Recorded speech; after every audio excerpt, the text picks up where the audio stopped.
YouTube, what's good, family? So this video is a little demon out here roaming the streets, ran into his op while he was with his mama, and he didn't give him a pass.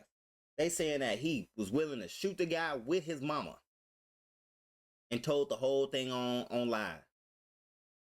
I made some money. Make sure y'all like, subscribe, man. Make sure y'all watch this video to the end. We're gonna go ahead and get straight into it. What happens after a body drops is usually where the real story starts. Right. Not because the police suddenly know everything, not because the streets start telling the truth, but because too many killers make it through the murder and then start tearing their own case open in the hours that follow. The adrenaline is still running. The ego is bigger than ever. The need for credit gets louder. And instead of going quiet, they start posting, rapping, laughing, hinting, messaging, or flat out bragging. What should have stayed buried at the crime scene starts leaking into phones, screenshots, videos, captions, and court files. Before we get into this case, make sure you check out my website through the link in the description. That is where I post the deeper breakdowns, the extra case files, the Reddit threads, the timelines, and the exclusive stories that do not make it into these YouTube videos. There's a free section on there right now, and if you want the deeper premium side, that is on there too. Is living over there. One of the clearest examples of the real rabbit hole content is living over there. One of the clearest examples came out of Washington, D.C. in the fall of 2023. Police say 17-year-old Lorenzo Thompson opened fire at a gas station, shooting in Northwest D.C. on November 3rd. 14-year-old Nico Estep was killed. Another juvenile was wounded. Thompson was later arrested and charged as an adult with second-degree murder. But what pushed the case into another category was not just the shooting itself. It was what police say happened 3 days later. Wow. We begin tonight with the murder of a 14-year-old. The shooter and another person were caught clearly on surveillance camera. Tonight, police tell us the accused gunman is also a teenager. And today, the district declared a public emergency in response to a rise in violence and crime among children. Surveillance camera images show the bone-chilling scene outside the Crown gas station at 14th and Euclid Streets Northwest about 11:30 p.m. November 3rd. A teenager in a ski mask, a gun in his hand, starts firing from near the doorway. He keeps shooting toward three people on scooters in the parking lot. 14-year-old Nico Estep did not survive his injuries. The crazy part about this is a 15, 16, 14-year-old boy out here shooting at his ops. He about to go to prison. He's about to spend more time in prison than he's been alive on this earth. That's what learning wrong does from you. You think that, yeah, I'm a savage like my big homie and all this dumb shit. Whoever taught you how to shoot that gun. But when you go to prison, you're going to come out and you're going to realize, damn, I never even lived life. And you're going to have stunted growth, arrested development, lagging behind in life. And you just take a kid's life. And they always riding around in D.C. on scooters and shit like that's not the trenches. You niggas is crazy. 12 rounds. While a man in a black jacket with the hood up and a woman with red braids and a white cargo who followed the gunman as he rode a scooter onto the parking lot stood by and did nothing to intervene, according to court documents. Other images show what appears to be the same woman wheeling the gunman's scooter back to a nearby apartment building. Wow. It was later determined to be the home address of 17-year-old Lorenzo Thompson. 17. Officer Whitfield looked at the still shot of the female with red braids for approximately 15 to 20 seconds before he stated that it looked like Lorenzo Thompson's mother. According to a court, his mama helped him kill his top op? What the? So I'm wondering, like, who done taught this little boy to be a dummy? His mama an idiot. His mama was with him on a drill. And then her dumb ass, her big old dumb ass gonna take the scooter she just killed somebody with back to the home. Apple don't fall far from the tree. Dumbass. That don't even make sense. Hold on, he killed people. I'm tweeting. Don't shoot. Don't shoot. This little boy is a real crash out. 17 years old. We may never see him again. report described by Fox 5, Thompson went on Instagram Live and appeared to brag about the killing. Investigators said he referenced the victim by nickname and said got him. The same reporting said police believed he showed no remorse and was celebrating the shooting on camera. Fox 5 DC, sit with how reckless that is. A boy is dead. Detectives are still building the timeline. Families are still in shock. And the suspect is allegedly online, turning the killing into a moment.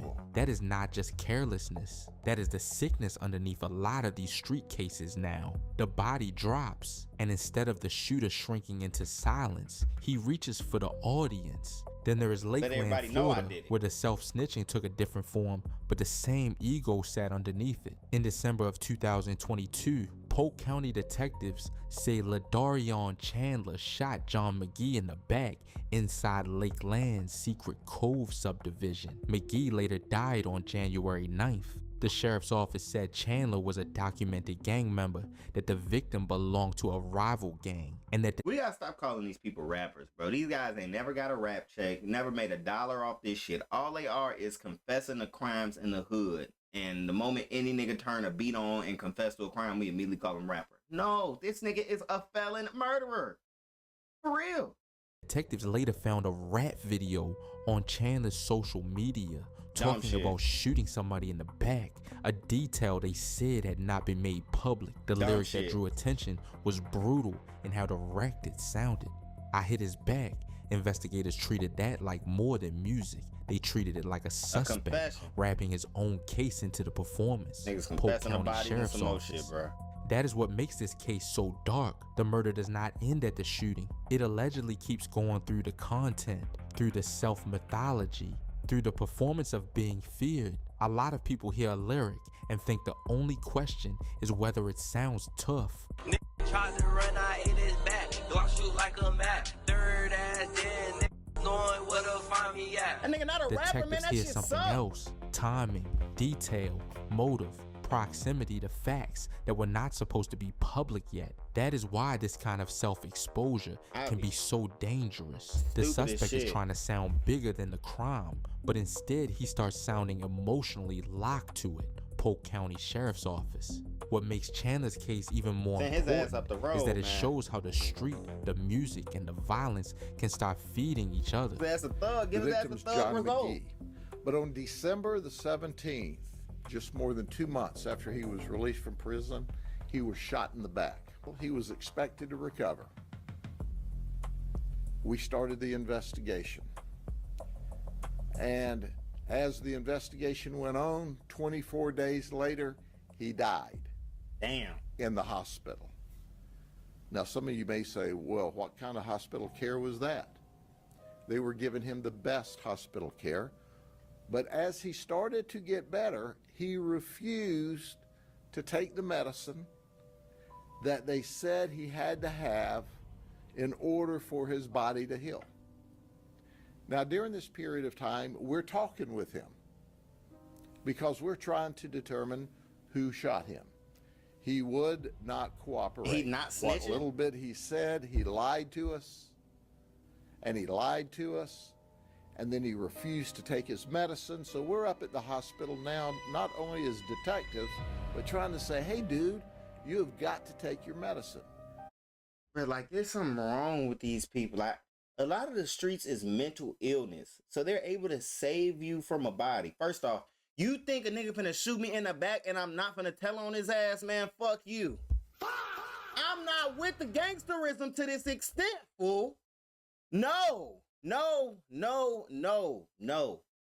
a nigga just pop you. You so real and true to the streets and such a real nigga, da-da-da. You're not gonna say nothing? You're not gonna take your medicine? You're just gonna sit here and die because you a real street nigga.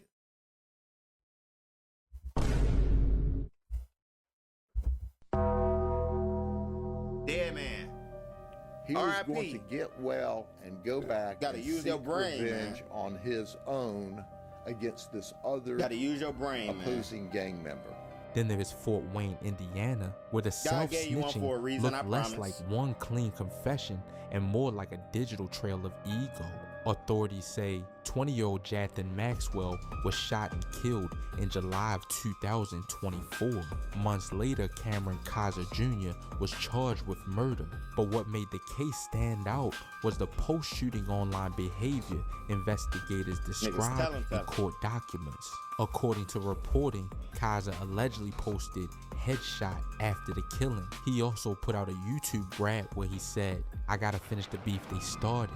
Investigators also cited messages and social posts showing threats toward Maxwell before the homicide. Law and crime. This case matters because it shows how self-snitching is not always one loud dramatic moment. Right. Sometimes it is scattered, a phrase here, a lyric there, a threat from before, a post from after. None of those pieces by themselves tell the whole story. But once police line them up beside the timeline, they stop looking random. They start looking like emotional fingerprints. They show who was angry, who was obsessed, who wanted the beef to be public, and who still felt the need to perform after the blood was already on the ground. Be doing this shit for an image, doing this shit for the internet, doing this shit for what? All that happened was more people died, and then all these dumb ass self-snitching niggas went to prison. Dumb shit. I made some money. Make sure y'all like and subscribe to my channel. If y'all don't do none of those things though, family, just go ahead and watch another video. I'll see y'all on the next one, man. I'm out.